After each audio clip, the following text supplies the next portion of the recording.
Saltalamacchia's time with the Blue Jays appears to be over after a month.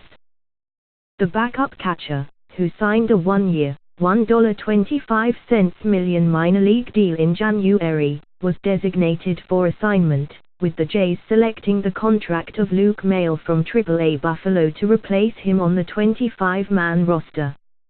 Maile was picked up off waivers from Tampa Bay earlier this month. Jays manager John Gibbons said Saltalamacchia's 1-4-25 record at the plate hurt his chances with the team, which has struggled offensively so far this year. When we brought Salty in, we were looking for some offense, some power, but we really weren't getting much of that, Gibbons said. In all fairness to him, he wasn't playing steady enough to get it going, so we brought up a guy that's a known defender. We've got a tough pitching staff to catch. Maile tends to wear the label of a glove-first catcher. But the 26-year-old, who was drafted by Tampa Bay in 2012 and started for the Jays on Friday, believes he has something to offer Toronto both defensively and offensively. His average with the Rays improved from 171 in 2015 to 227 in 2016, and he played nearly 3 times as many games in his second big league season than he did in his first.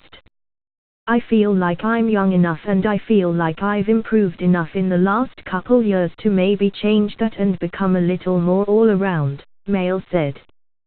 Certainly the defense comes first. The pitching staff comes first, but I'm not going to be shy about trying to drive some runs in and help us win offensively too.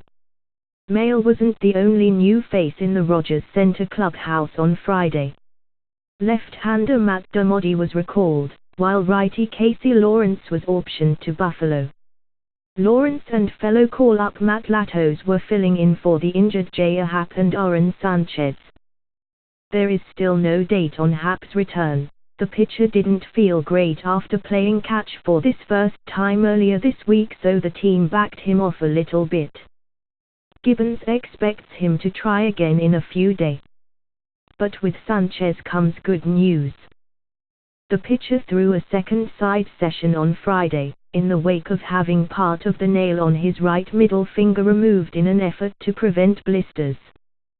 The 24-year-old reported no pain after 22 pitches without tape on the finger, and he expects to be ready to start Sunday's series finale against Tampa. Sanchez was pleased the lack of pain no longer forced him to alter his mechanics at the end of his delivery. He is hopeful this is the solution to his 2-year-long blister saga. It gives me that freedom to just go back and just compete. This game's already hard enough. To worry about a little finger issue where it affected my whole game, it's nice to just be able to go out there and do my thing, he said.